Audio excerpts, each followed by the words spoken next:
Hey, Derek here at Castaway Studios. I've been playing with more green screens.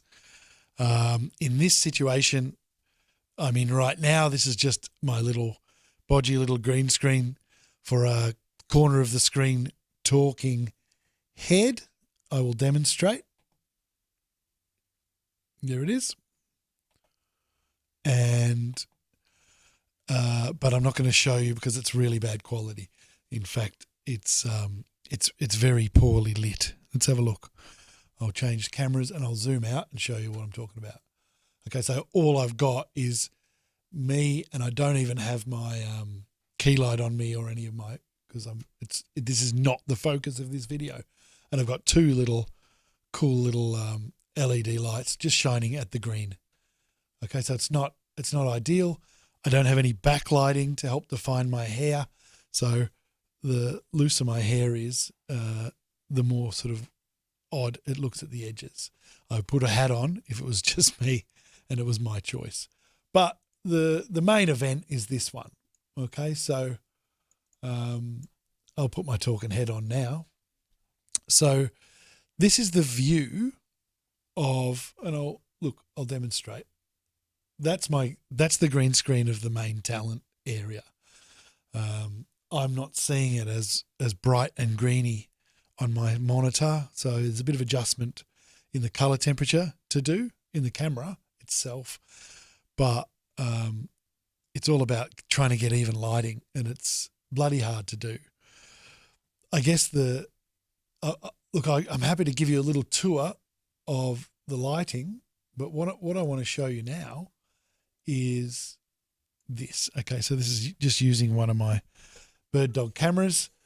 So I'll run you through the lights that I've used. I've hit the wrong button there. That's twice I've done that. Always look to see if you've not missed doing blind pushes on a remote control. Okay, so the main event in this room is these two. I've got two of these key lights on a boom arm, and I love those guys. It's just bolted to the wall, and I can swing them around up and out of the way if people are just chatting for audio podcast, just to provide ambient light, or down and in their face if they're wearing glasses and we're doing video. You can see the camera. That's the bird dog camera. I've got it on high speed, panning and zooming. That's the one that's pointing at me right now. So it's right in front of my head. And it's exactly the same one is at the other side of the room doing what we're doing right now. So I've got two of those key lights, but I've also got two of these guys, and they just arrived yesterday. So I've been experimenting, and I'm pretty happy with the way they're working because the bar sends an even light to the edges of that green screen.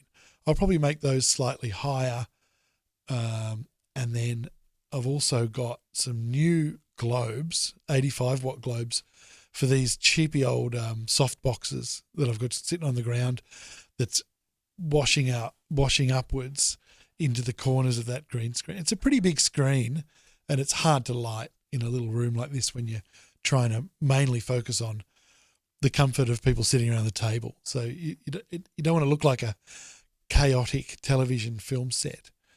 So there's one of those at each end.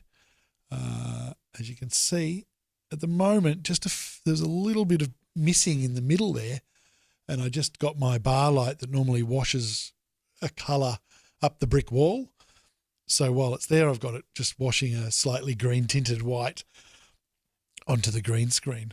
That's about it. That I don't think I need that up there, but that's just my it's a flexible LED pad that I've got up there. I don't really want to keep it up there because I need it around the traps. So that's how I've lit the green screen, and that's how it comes out. So I guess the big focus today is if you look at the bench between the two microphones, the very, very tip of it, that's the closest to the green screen, you'll notice it's a slightly different tone. That's because that very end, this about 4 hours ago, I sprayed it with a clear matte paint which I'll switch to now. You can see it there. So I masked it off because I masked it off at the very, very end and sprayed it with this matte paint. And after a few hours, it actually went really matte, and it stopped reflecting green, because this was a gloss table. It reflects green, and you can actually see, that's why I'm using a pink background here, so as you can see where the green screen's failing. Might not be always as obvious as when it's hot pink. But you can see the next section where I've put the matte spray on.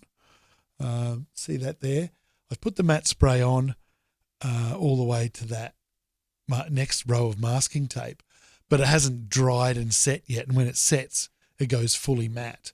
So on that, you can see that it's showing a bit of pink through there. So it's still reflecting because it's not set yet.